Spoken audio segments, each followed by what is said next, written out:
Hey everyone, we're back again with another episode of Lessons of the Woods by 10 Point Whitetails. I'm your host, Dylan Porter, and with me, I have my co-host, Kyle Weber, just freshly returned from a successful but challenging trip in Montana. Sounds like you guys about near froze to death a couple of times. The first night was the worst. Yeah, definitely. Yeah, challenging to say the least. But So do you want to dive into that and we'll do a full recap here of the whole experience? I mean, from the moment you left to the moment you got back, I want to hear it all.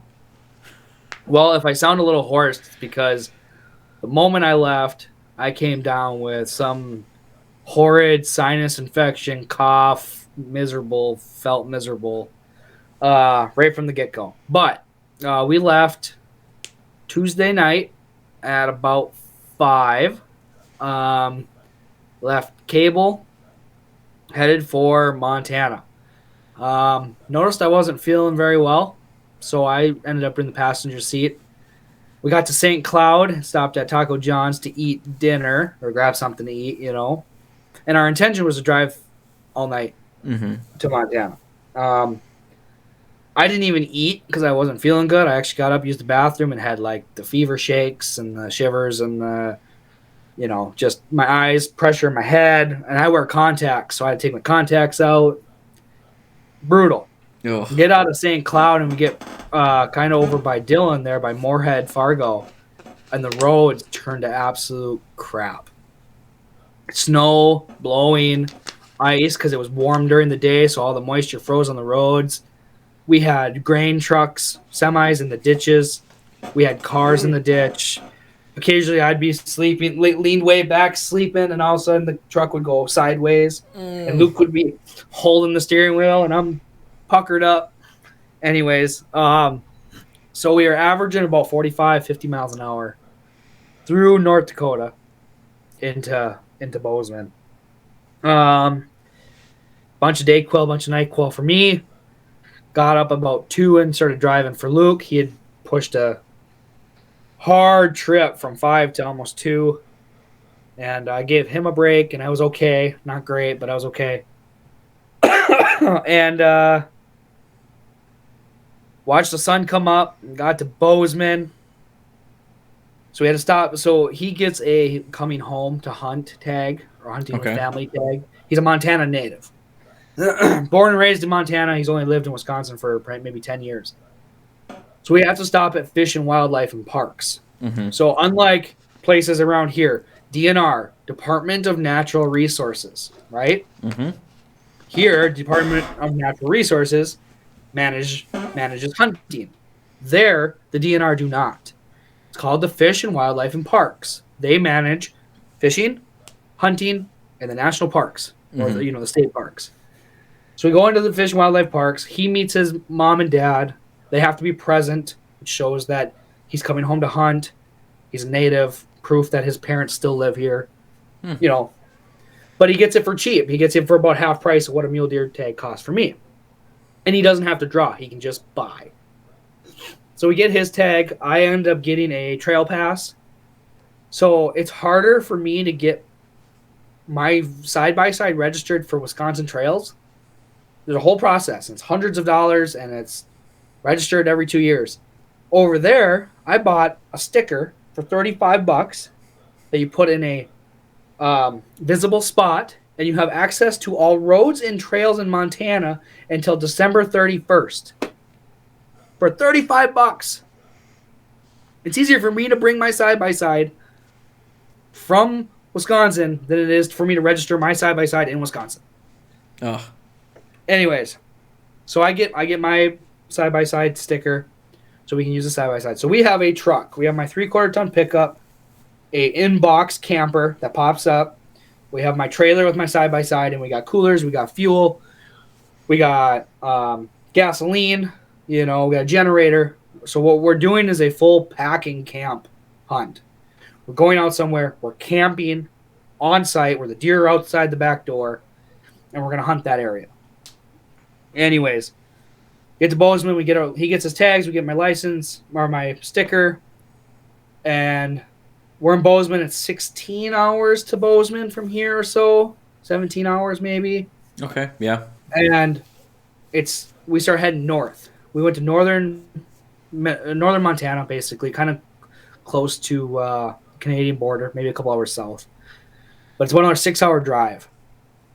We're driving up. We get through a canyon and all this stuff, and we get to Eggfield, and it's just wide open fields for as many miles as you can see. And the wind is just ripping across there. The truck's going like this. The trailer's fishtailing. The wind's blowing. Can't see the road. It's white. The snow's blowing over it. Of course, then it's icy. 55 miles an hour. Just plugging away. In Montana, it's 80. Mm-hmm. Go 80 miles an hour in Montana. They do not care. But terrified. So 55 miles an hour. I'm driving. It's starting to get dark. Me and Luke are talking about what's going to happen because it took us longer to get there. Going 45 through North Dakota. Mm-hmm. So we're hours behind the plan. We were scheduled to get out to the hunting area at about 6 o'clock at night. I'm like, we're going to new land on roads that we don't know, that are not well marked. We're going to set up camp and all in the dark. We don't know what the hill looks like. We don't know what over there looks like. I was like, I don't know if I like that. Drifted snow, windy conditions, Mm-hmm. So I asked Luke if he wants to just camp out in Great Falls. Puts us about 2 hours from where we want to hunt, 3 hours from where we want to hunt. He goes, yeah, that's a good idea. Personally, I needed the rest. I needed a shower. I needed a bed. I needed Dayquil and NyQuil. So he says it's a good idea. We crash at Great Falls for the night. Get up first thing in the morning, get situated, and we drive up there. When we pulled off the pavement on a gravel road, which there's less pavement up in Montana, it took us 2 hours at 50 miles an hour of gravel and dirt roads, cattle country, no houses, no streetlights, no power, nobody. 2 hours of driving before we finally got to our spot. We get to our spot. It's a big canyon in the breaks. And we pull up, and there's a gate. And you can see on OnX that there's this private property. Luke was here the last time was like 12 years ago. And he said they bought that property, but legally they can't close the road off because it's a road. Mm-hmm. Well, obviously this time they can because there's a padlock and there's no trespassing signs and violators and shut down. But it eliminates access for 10 to 20,000 acres of breaks without a 3-4 mile hike. And everybody says you got to walk in Montana, and I agree with that, but being able to set up camp closer is beneficial. So we don't do that. We end up going north about 5 or 6 miles to a different spot because for 5 or 6 miles it's just bare open nothingness. Yeah. So we drove north until we found a better spot that we liked. Set up camp. All good. It's windier than anywhere you could be. Set up camp. We have a ice shack shanty set up, screwed into the dirt. That's where we're gonna cook. We pop up this little camper, and it's tight. I mean, it's in the back of my truck. It's the box of my truck. I've spent a lot of nights in pickup box campers. Yep. They're tight. So it's tight. Anyways, we get situated and we go for a little drive in the side-by-side just to check things out. We do a lap. And it's this really cool big valley. It's like this big, long 5-mile ridge, big valley with some timber down there. And we're glassing, and we do a lap through some of these roads, and we see some deer. Couple does. But Luke's froze. I'm miserable. My nose is just, just not fun. Get back to camp. We cook a good meal. Like, there's deer out here. Okay, we're gonna be okay. An older gentleman pulls up and he goes, I need to stretch my legs. He starts shooting it with us, and he's been there 2 weeks. He was told that he had to be there or be home by Thanksgiving. He's like, I haven't shot something in 5 years. I only shoot big stuff. I hunt by myself because when those guys shoot stuff, we have to gut it. I don't want to do that. And we're like, yeah, it's gonna be windy and cold next couple days. He goes, whew. I'll be in the wall tent drinking my cocktails. You'll find me there. All right, cool. And he goes, what are you guys looking for? And I told him this is my second Montana trip. I'm excited and I'm anxious, but don't have huge hopes. Shooting something nice would be a goal. Mm-hmm. He goes, there's nothing big around here. But if you're interested in something, just, a 4-point or a nice little buck, 2-year-old buck, you're going to have a heyday. There's lots of them. I'm like, okay. So I was very optimistic about that. But as he pulls away, he looks at us and goes, yeah, you guys are like in the windy spot. So if tonight it blows you off the ridge, we talked into trees. Like we thought we were being smart. Mm-hmm. Wind direction comes from here. We'll have all the trees in front of us. Because if you get blown off the ridge, come on down in the canyon and camp with us. Oh, okay. Thanks, man. Appreciate it. That night, we ate dinner, and it was miserable. -21 for a wind chill. -6 for a low. Winds in the 40 miles per hour, 60 mile an hour gusts. The camper is now called Old Breezy because the wind was blowing right through it. We had the generator running with an electric heater because the furnace in the camper doesn't work. Oh. Did you know that going into it? We knew it the day of, the night before. So we knew it. So then I hooked up my Mr. Buddy heater. We went through 4 propane cans. We packed 10 total. Because that was our lantern, that was our cooking grill, to heat up water. We didn't think we'd need a ton of it. We had 4 cans that first night, and it didn't stay warm. I was in I had my camo bibs on, a full hoodie on, 0-degree sleeping bag, and 2 blankets over me. And it was not warm. If it was -6 outside, it was 6 inside. So we got up in that morning at daybreak, and none of us were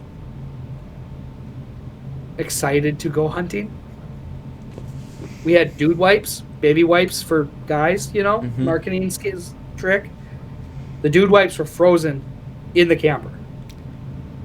Our water bottles froze in the camper. I had a Powerade, was slush when I woke up. My phone was dead because it was cold. Man. So the first night was an utter miserable challenge. That was Thursday night till Friday. So Friday morning, we were not in a hurry. We went for a little ride. And there's some guys out there. There's some people camping and whatnot. But, it's pretty desolate. We drove around on the side-by-side. So out there, they like to really sit down in glass and just watch hillsides. And then when you see a black speck move in the trees, you're like, ooh, there's a deer. And if it's something you see and you like it, you go hunt that deer. Kyle from Wisconsin's like, let's get in there. Let's go tromp through the woods and stalk and get in the deep and try to find something. Well, Montana people don't hunt that way. So we watched for a while, came back, got lunch, breakfast. Again, freezing. It was low 10s, low teens at that point. So Friday night, we were only going to stay till Monday, and then Tuesday, Wednesday, come home, be home for Thanksgiving. Friday night, it got pretty nice. Sun came up high, a little breezy, but the sun was warm. We all felt really good. We went off a spot, went down off over the edge, and we went to poke around. I got down into the low end, came up the ravine or the canyon on the other side, and we just poked. And we just I think we walked 10 miles, just kind of through this whole big canyon that brought us back to the road that we drove in on. And Luke's 600, 700, 800 yards away, but I can see him. Occasionally through the trees, you see orange. Oh, there he is. And I kept getting let's see what's over this hill. Let's see what's over this hill. Mm-hmm. And then all of a sudden you look up and it's a steep down and a steep up, and you're like huffing air. We're at 5,500 feet of elevation, which is different for us. Us flatlanders out here. Yep. So we push through it, and I come through, and there's lots of sign, lots of tracks, lots of beds, lots of deer in there. But we never crossed any. Met up with him. We get back to the side-by-side, and he's like, well, there's about an hour left of shooting light. Let's go to the other end, which would be the west. We're on the east side of camp, but let's go to the west. I said, okay. So we drove 4 or 5 miles back to the west, kind of where we did that first night's lap when we seen some deer. Mm-hmm. And we drove down and went to a dead end, and we had seen some deer cross the road. Drove by, didn't see them. We go down to the dead end. We kind of sit there for a minute, and as we're coming back, kind of in that same spot, we seen some deer. We seen what we thought was a nice. So in Montana, it's a 4-point. They kind of dictate one side. So if it's an 8-point buck, they go, oh, that's a nice 4-point. If it's a 6-point buck, oh, it's a nice 3-point. Okay. If it's a 3-point on one side and a 4-point on one, they go, oh, that's a nice 3x4. So that's how they do it, right? So we pull up. I'm driving. My gun's in a case in the back of the side-by-side. Luke is gun ready in the passenger. So all he has to do is pop out, put the bullet in, rack the shell. He can shoot. And we're not on roads. We're on well-traveled paths, Mm-hmm. We come around a corner and I see a buck, and a mule deer out there that's 16 wide and 20 tall looks huge to a whitetail hunter. They're shaped different. They're tall. They generally get wide. They get to 16 inches relatively easy. A big muley's 30 inches wide, 25 inches tall. The G2s are 16, 18 inches all the time. Wow. A monster mule deer, that's their shape. So I see this buck, and I'm like, oh, look, buck. And he pulls out the binos. He looks at it and goes, it's a 3-point. 3 points aren't ideal. You want them to split. A 3-point is usually a buck that the G2 hasn't split. That's common. It usually means a young deer. He goes, that's a 3-point. I'm like, well, what do you think? And he goes, no, it's too dark for shooting light. Plus, we'd have to go get him, make a stock. He goes, let's just let him go. I said, okay. Get back to camp. We enjoy a dinner. Talk about hunting. We play some cribbage, which I don't think he ever beat me at cribbage. So I should remind him of that. Probably. And we shot. We had good conversation. Had old man hunting camp. It was fun. The weather had finally cooperated. I said, Luke, I haven't felt great. That older gentleman said there's no big ones out here. That he's been here for 3 weeks. He hasn't seen a big one. If tomorrow happens, I see that 3-pointer, I'm not going to pass him up. I'm not going to pass up a 3-point or a fork or a 4-point. I spent a lot of money on the tag, spent a lot of money to get out here. A successful hunt is priority, Mm-hmm. So just a heads up. That's how I'm shooting. And he goes, that's fine. Whatever makes you happy, man. Which is the point of hunting. What makes you happy, what gets you excited, what gets that adrenaline. So he was good with that. We took we set an alarm for the first time because we wanted to be up before dark or daylight. Yeah. We alarm went off. We got up. We were both really ready. The camper was nice and warm that night because it wasn't blowing 45, 50 miles an hour. Got up, got ready. We were in the side-by-side at 7:01, which is just like we can see now. Mm-hmm. So we drive over west, kind of where we've seen those deer, and we're up on the ridge. And we're talking a couple 100-foot difference looking down in this valley. And Luke spots some does. I spot some does. I range some of the does are at 200 yards. Well, if there's a buck there, we can poke at that. Arrange the other does 1,600 yards. Ooh. So just telling you how we can see, right? Yep. And I don't know if I sent you the picture of our scenery, but no, I'm gonna do it right as we're talking. I don't think you sent me anything, man. Oh, sorry. You go on a fun hunt in Montana, you just leave me in the dark. So everybody, I did not film anything. I did not TikTok anything. I am sorry. It took everything I could to make what happened happen. So, sorry. I did make a couple posts, though. You did. I did see a couple posts. Yeah, you didn't send me anything beyond the picture of your temporary license. Oh, nice. For the Ranger. So So There we go. So I got so you can see the other ridge side there Mm-hmm. on those pictures, Dylan. And it looks relatively flat, but there's a cliff there. It's on the other side there's about 1,600 yards, 1,800 yards. You can see deer. But it's a hard time to get to them. Anyways, so we're getting our grounds, we're seeing some deer moving around.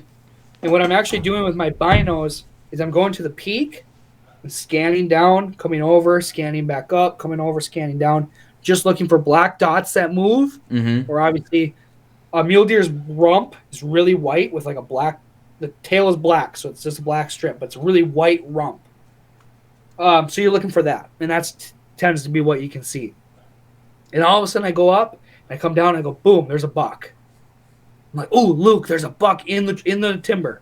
He goes, "Where?" So I run around the side by side, and I go like this. Now I can't find the deer.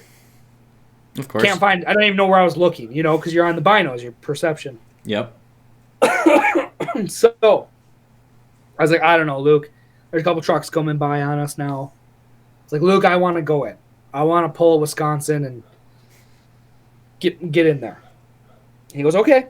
So we drive down to the corner where we've seen some deer cross. We make a plan. He's going to go down low first and park kind of on the ridge and watch this valley coulee area. I'm going to go back up from where the side-by-side was on the road and cut down like the third or fourth coulee down. And just poke, just go nice and slow, push these deer, kind of see. Mule deer are different whitetails. Whitetail gets spooked, they run for a mile, they don't stop. Mm-hmm. Mule deer will just kind of bounce around. And a good thing to think about is a mule deer, if you jump them, they'll bound for 50 yards, turn around, check you out. They're going to look at you. They want to see what you are, what's going on, They don't get pressure like whitetails out here do. That's so weird. So I'm just going to poke through there, and I'm going to get to the bottom, push him to the left, and he'll have a vantage point looking down at these deer, maybe get a shot at something if there's something worth it. I get down into a coulee, and I watch a bunch of does bust out to the right, and they bound. Have you ever seen a mule deer bound? It's cute. It's a boing, boing, boing. And they go up over a ridge. And I was like, oh, there's the deer. Well, maybe that buck was with them. So I go up to that ridge. I don't see anything. I'm like, well, I'm just going to go one more. But the problem is I'm tailoring to the right when I should be tailoring to the left to go meet Luke. Push these deer to Luke. But I'm like, one more hill, which get you in a lot of trouble in Montana. You're 6 miles down into the woods, and you end up shooting something. You got to get it back to a road. I'm like, one more hill. So I go down.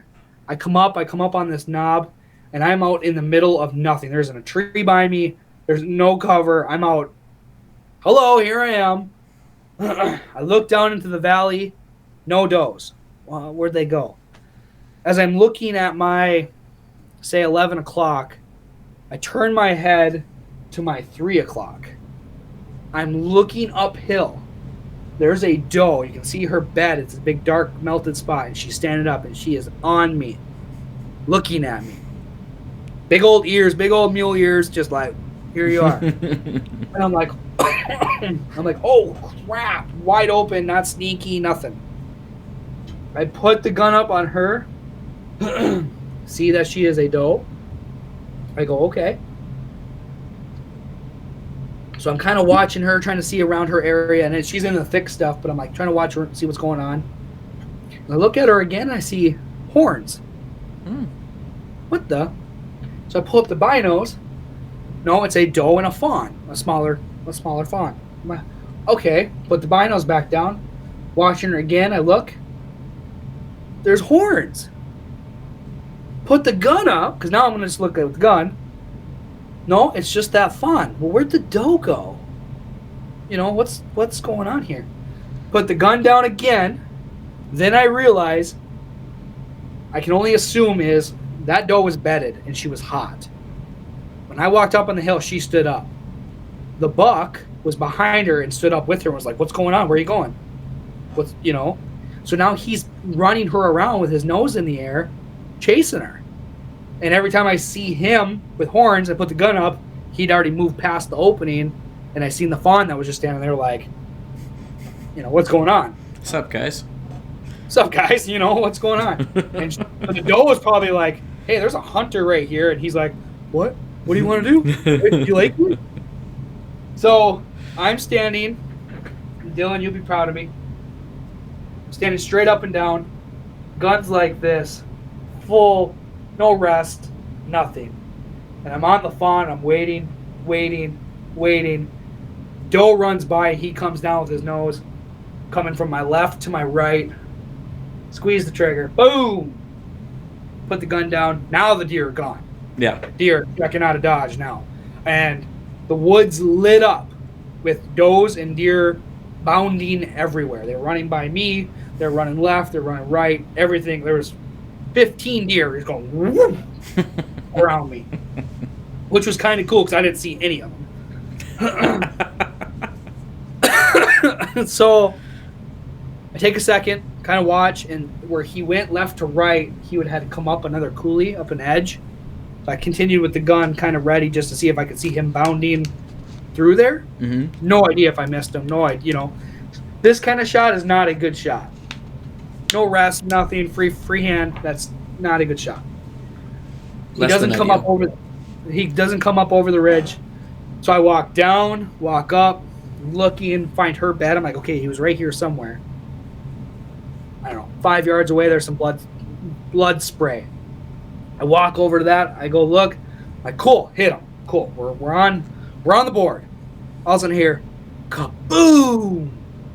And I'm like, what was that? So I was shooting a 6.5, but Luke was shooting a 270. And it came from the problem out there is with all the valleys and peaks and stuff like that, the noise bounces around a lot. But it sounded like a 270. It sounded like from him. I'm like, no way. Maybe I did push enough deer that my shot created enough chaos that he's seen a deer. So I'm standing at the first blood spot, and I look up, and the deer's... I actually could see him. He probably wasn't 15 yards away. He had ran past after being shot, circled back up the hill, and then expired there. Walk up to him. He's a 3-point. He's a 6-point buck. It's just what he is. Mm-hmm. 15, 16 inches wide. Not huge. But what I noticed was his neck is massive. His head is dark and heavy. His nose is crowned. And he's a huge animal to me. And I'm like, whoa, rack's not that impressive, but it's a big deer. All right. So I hike back up to the road. I get to the road, and Luke is at the side-by-side. And I put my hands up. And he yells, did you get him? I go, yep. He goes, cool. And I'm like, did you shoot? He goes, yeah.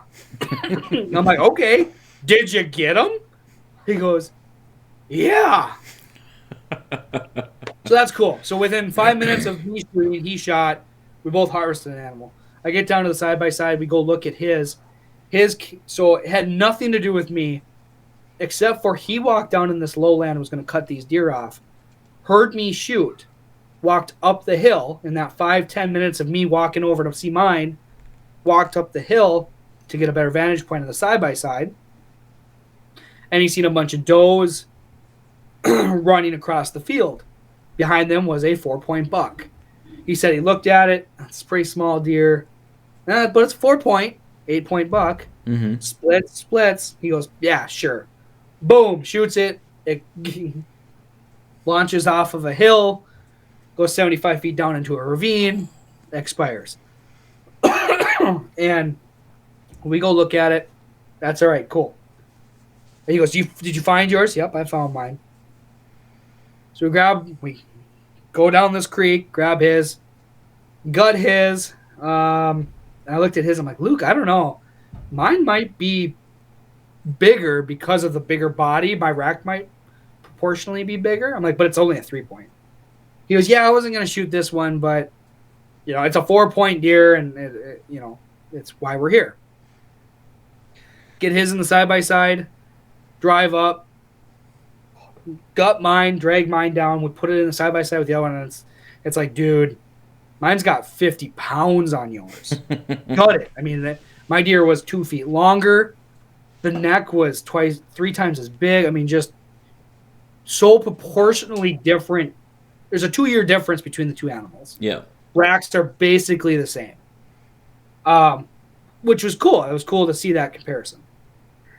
Yeah, then we got back to the camp. We got to the camp at 10:30. We got in the side-by-side that morning to hunt at 7. We had 2 deer bagged, gutted, or, tagged and gutted and back at camp at 10:30. Nice. That's pretty sweet. You're smoking. And there we have to quarter them up, get them in the coolers. That probably took an hour each. We're doing it on the ground because there's nothing to hang them with, And then the wind started to pick up. I actually dragged my deer behind the truck just to get out of some wind and quartered it out right on the ground. Right there. Yeah. And we were going to do Euro mounts with them, so we took the heads off. Got them quartered, and I looked at Luke. I'm like, hey, should we get out of here? I don't want another night of, Yeah, so we packed up. We got back to Great Falls at like 8 o'clock that night with the animals and packed up camp. And then took our time coming home. We left Great Falls, went to Bozeman, had lunch with one of Luke's buddies who actually hosted us 2 years ago when we came. He let us stay at his house and camp there. Seen Luke's parents. Drove to Glendive. And then that made about an 11-hour trip home the next day. And for the most part, roads were clear. Kind of what you want when you're traveling. Yeah. We were able to do 80, and we got home at a decent time. That was last night at, right about now. So I've only been home for 24 hours, but it was really fun. The racks are not these monster mule deers that you can see on TV and see on these outfitters, but there's such a distinct difference between, and I emphasize on our post that this is a pack and camp DIY. We're hunting public land where anybody can go. We're packing in and we're camping. It's not outfitted. It's not on private land with tens of thousands of acres with a guide that's walking the land every single day to know what deer are there. If there was ever a big one in that area, it was shot the opening weekend of gun season. It's like anywhere else. It's heavily hunted. Even that far, 2 hours off of pavement, there's still people. There was camps. There was 4 or 5 camps there with 5-6 guys at each camp. It's just what it is. So, although it's not this monstrous buck that you see, 180-inch, 170-inch deer, which would be cool, still drove 2,000 plus miles, still got a tag, still filled a tag, still did a DIY, no outfitter, no guide. Luke's a native to Montana, but he hasn't. Last time he was there 2 years ago with me hunting. Yeah. So I really want to emphasize the fact that, yes, they're not the most monstrous deer in the world, but it was a successful hunt, which was really important to me. Now we want to push. Maybe next year, next time I get a tag, maybe I pass that 3-point. Take a little more time. But, excuse me, it's fun there. It's a different style of hunting. And the more you put in, the more you get out of it. So, but we tagged out next time. Well, we tagged out basically on the second hunt. So we hunted the evening before, and then that morning, a real getting out and actually trying to hunt and harvest an animal. So it took us 2, we would call it a morning hunt and an evening hunt here. We harvested an animal on our second sit, in essence. We were just a day late getting out there. Weather was, we lost a whole day because of weather. And we had to get, we were going to leave on Monday anyway. So we could have probably hunted Sunday, but the deer are in our face. I shot my buck freehand standing at 150 yards. Luke shot his on one knee with sticks at like 175 yards. Them shots don't get better No. than them distances out there. So very happy with it. Happy to be home. My wife and kids were very happy to see me. Now it's Thanksgiving. Now it's Christmas. Time to enjoy that. So. Well, sounds like you guys had a great time. You're gonna have to thank Elena for letting us do the podcast the day after you get back. She is the biggest champ in the world. She took 3 kids on for 7 days by herself, while working. Let me go have fun and do this craziness. And I know my mindset wasn't perfect. The days coming up, I was packing and loading up, and so yeah, she is. And then, not to involve our personal life, but she called me when we were going up to Great Falls that next morning on our way up, because we stopped in Great Falls to stay for the night. On our way out of Great Falls, she calls me. She says, I want to let you know how my day went. I'm like, what's up? She goes, I woke up late. Flynn missed the bus, so I had to take him to school. I looked at the thermostat, and the thermostat was at 62 degrees. Here, we ran out of propane. Oh, no. So when we ordered propane, we pre-bought for the whole summer. Yeah. For the whole winter. Paid $2,000 for the year's worth of propane. And she never... I'm still here. It froze. Oh. The lady actually never ordered our propane. Like, we paid for it, we had it, but it never got delivered to the tank, so the tank ran out. Ugh. So Elena's home alone, calling propane, and got our heat back on and got her propane finally ordered, and that was a whole debacle that she had to handle by herself. Ugh. And then that same morning, she ended up selling one of our TR outdoor blinds. Well, I had listed. You gotta like that. Yep. The gentleman called me, and I'm like, man, I'm in Montana. I don't have time to help you. So I called Elena, gave him her number. She met him and sold a TR outdoor blind right before gun season opener in Wisconsin. For me. For us. She's just killing it. She is a blessing. I do not deserve her. And we might have to bring her on board. She'll take over. Hey, that's okay. It was good. It was a great experience. I love doing it. Every 2 years is enough. Next year I want to come up and bow hunt Minnesota again. Hang out with you, hunt that kind of lifestyle. Mm-hmm. Maybe go down to Illinois. I got a guy down there that might host me on some DIY public land stuff. We'll see what it brings out. We'll see what 10-point whitetails needs us to do. So, yeah, and I need to get out and put some time in out of state. I think that'd be a lot of fun.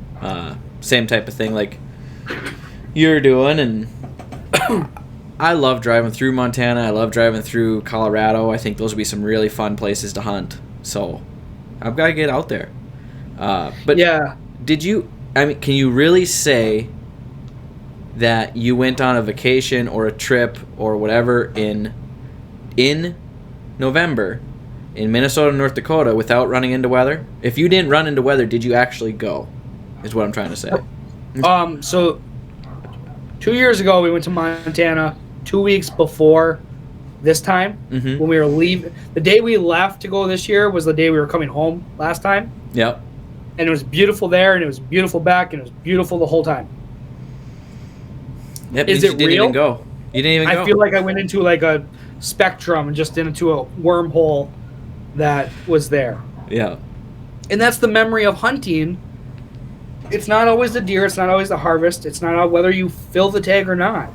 It's who you went with, how much fun you had. Mm-hmm. We're sitting there playing cribbage over, woods or camp stove, camp lantern. Listen to 60-mile-an-hour winds go. That's the story of the hunt. The hunt, pulling the trigger and harvesting an animal, is such a small part of what, when I came and visited you guys. Yeah, pulled the trigger, harvested an animal, but the story around it, everything we got to do and have fun and hang out and catch up, and that's why I hunt. The hunt. Majority of hunting is hanging out with the people. It's not about shooting the biggest thing or shooting the smallest thing or shooting anything. It's about hanging out with the people. Yep. And that's what hunting has always been. And I'm not going to say we're getting away from that, but I feel like it's less involved now.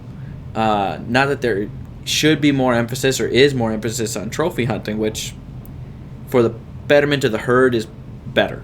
That's just better for the herd.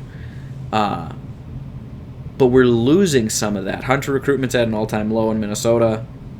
I think it's down 4% from last year, which if it continues at 4% a year, that's not too long till we're out of hunters. But that's getting off topic.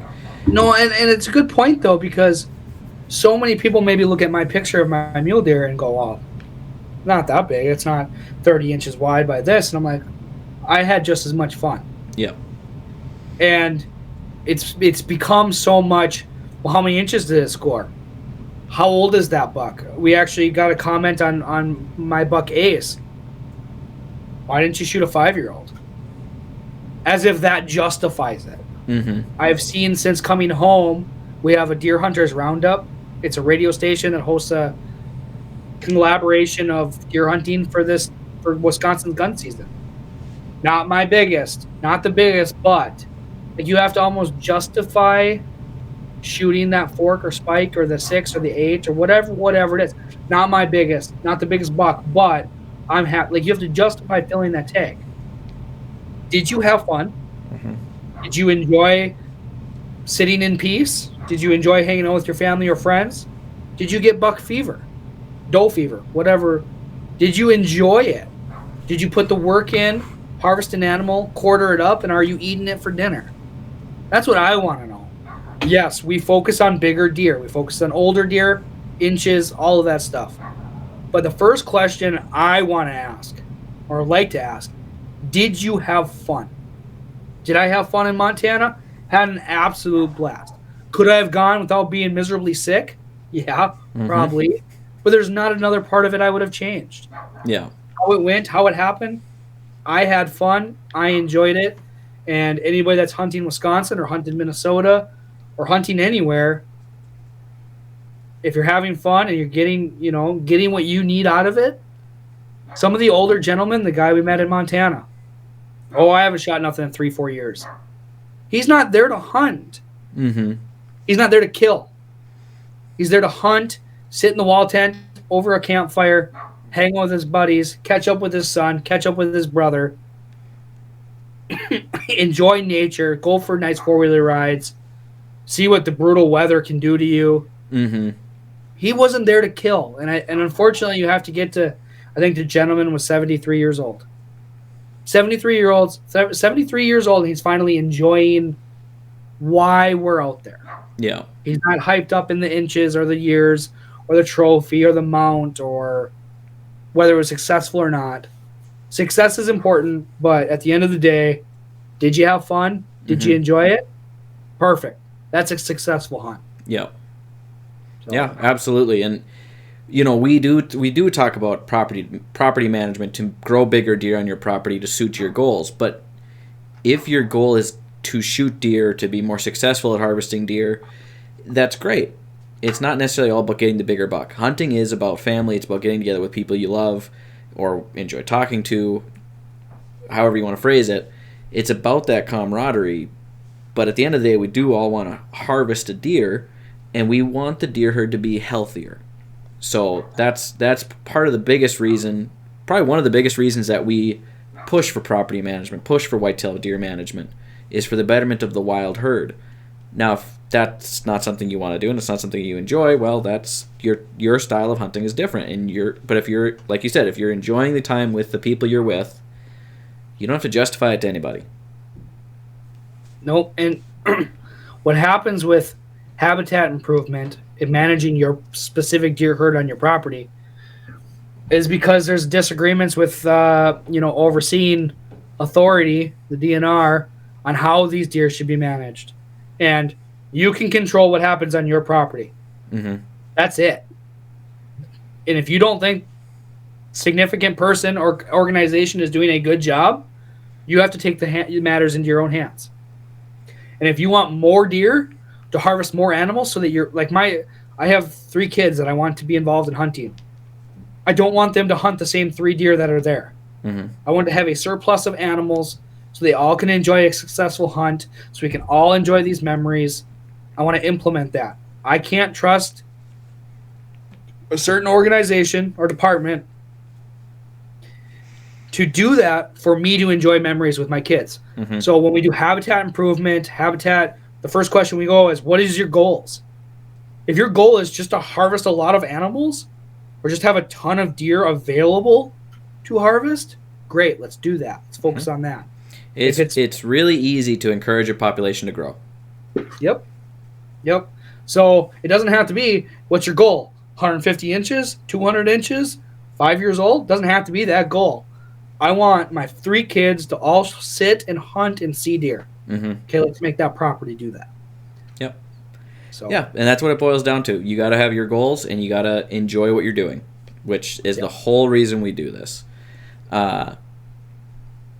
So we're running at about 45 minutes. Do we want to tease the next episode a little bit before we stop recording this one? We'll start the tangent, and we'll finish it on the next episode. So if you guys are listening, we've kind of pre-talked a little bit about some of the stuff we want to talk about here.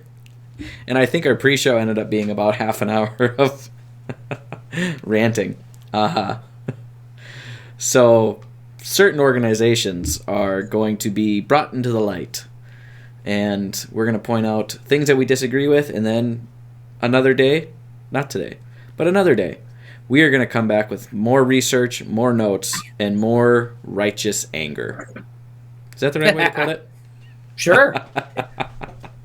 Fed up. Thoroughly. A very interesting fact in Montana, I got a general deer tag. Mm-hmm. That general deer tag can go to any public area.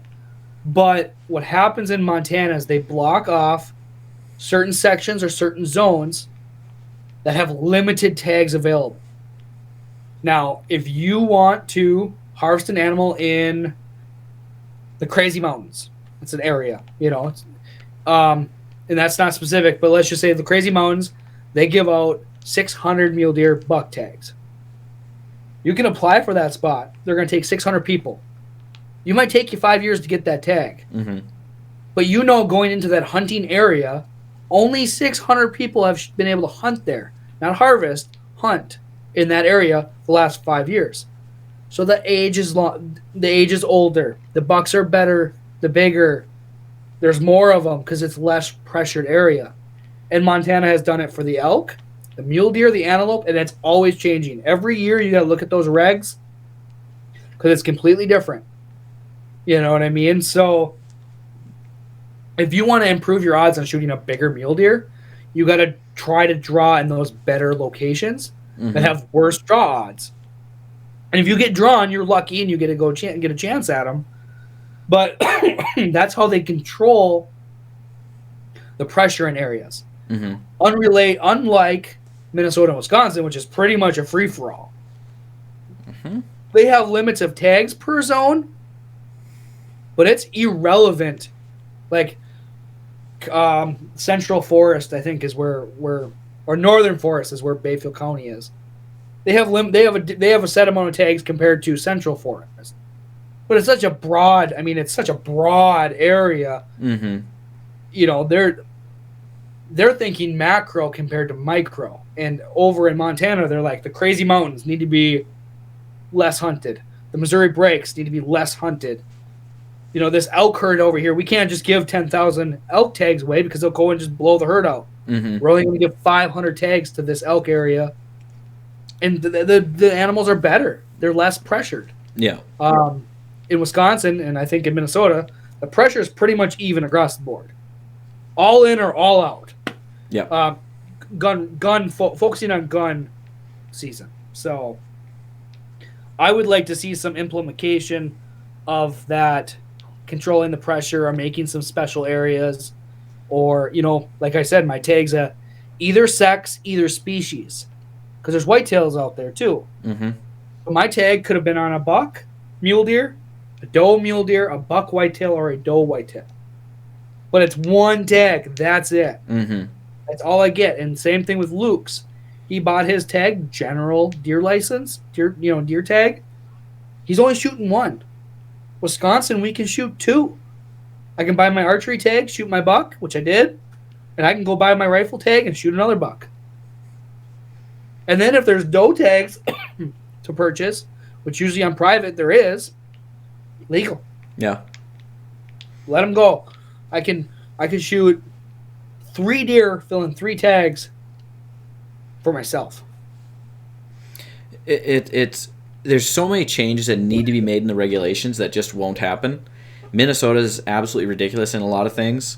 They're not as bad as Wisconsin in a couple of things that you've enlightened me on in the last 24 hours. For instance, if you shoot a buck in Minnesota with your bow, you're done. You can't shoot another buck. That's it. 1 buck. It's not like you can shoot with your bow, shoot with your rifle, shoot with your muzzleloader. That doesn't exist in Minnesota currently in my zone. Now, we might get people on here like, oh, in this zone we can do blah, blah, blah. Different zones are different things. I mean, if I look in this book, it's pretty crazy, a lot of the stuff in here. But the zone map, if I can even find it quickly. If I can't, we'll talk about it next episode. That's CWD, which who cares? That's a whole nother thing, but I need to have some notes prepared for that. That's gross. Well, there's a couple things that are definitely distinct difference Wisconsin to Minnesota. Minnesota can't bait. You can't bait, and in some counties you can't even, some zones you can't even feed anymore. Yep. And you can't use I would call it deer byproducts. Doe urine, buck urine, attractants, come here deer, apple scent. You can't use any you can't use any natural. You can use synthetics, which sure. That's just not even close to the same. Where's the zone map, for crying out loud? Do they not put a zone map in the synopsis anymore? Why would they? Then you know what zone you're in. Exactly. I had to look at the map. Probably have to look online. But anyway, there's specific zones. If you're in a CWD area, you can shoot I think 5 deer a piece right now. But I don't know if they're gonna say, that's rifle only, or that's doe, or how many bucks. But we're gonna get into some anger issues that we have with the DNR, both in Minnesota and Wisconsin, in our next episode. I'm gonna find the synopsis map, or the zone map then. But we're gonna turn this recording off. We're gonna turn it on again, and we're going to clear the air. No, that's not the right word. We're going to speak in hypothetical, and we're going to critique the hypocritical. We're going to speak in hypothetical. We're going to critique in the hypocritical rules, regs, and management of Minnesota and Wisconsin's means and methods of management of deer. And mismanagement. They don't manage the deer herd. That's the wrong word. Mismanagement. They do something. Yep. So, tune in next time for that exciting episode. Lessons of the Woods is dropped every Friday, unless we're busy hunting, at 7 p.m. You can find us on Facebook at 10 Point Whitetails. You can find us on YouTube at 10 Point Whitetails. You can find us on TikTok at 10 Point Whitetails. Yep. And thank you to any and all that have registered your whitetail for the 10 Point Whitetails buck board or big buck contest. I think as we record this, but it'll be posted on Friday, right? Yes, this one will be up Friday. There is 4 bucks registered, which is kind of what we suspected was not going to be 100 deer being registered. Right now I think it's Forrest Schultz. So shout out to Forrest Schultz. First place with a non-typical looking 11 point with a 15-inch spread, giving him 26 points. Tim Olson with a 15-inch, quote me if I'm wrong, 8-pointer. I think so. I don't remember. I'd have to look it up, but Tim Olson is currently in second place. Yep, and then Brian Burt is in third place with a 5-point, 8-inch spread whitetail. Yep. So if you've shot your deer, and you haven't it. registered it yet, there's a good chance it's a money deer. Yeah. Forrest is looking at $500. We're running out of time. It is the 22nd. There's 5 days left, guys. Sunday at midnight, right? I think so. I think that's what's on the rules. Yep. 11:59. And then we got to start giving away prizes. Yeah, I was actually going to ask you if we should start doing it after Thanksgiving. I think so. I think we can start doing the random drawings. But, so if you have a deer, if you harvested a deer and you haven't registered it yet, by golly, please get us the pictures. And don't forget left, right, and an inside spread with a tape measure. Currently, there's a deer out there waiting in the water, but they can't get me the inside spread picture, so it doesn't count yet. And I could shake up the top 3. Could. But he can't get me the picture because they weren't thinking about it. So before you send it to the processor, before you send it to your butcher, before you give it to your taxidermist, golly, take pictures of it and send it to us. It could be a money deer. Thank you to all that have been involved. Shout out to my sister-in-law Jess, who shot a nice one that wasn't on camera, or that she wasn't on the buckboard, so that doesn't count. But should have been on. Still a nice deer. Yeah. So, all shout right. out to them. Yeah, send us your stuff. Send us questions for the podcast. We are going to do a live podcast, I think 2 weeks from the date this one goes up, but we got to check our schedules yet and figure that out. Anyway, find us where you found us. Every Friday at 7 p.m. Don't have Twitter yet. Maybe by the time this episode airs, we might. I don't know. I might. I want to try it. Website first.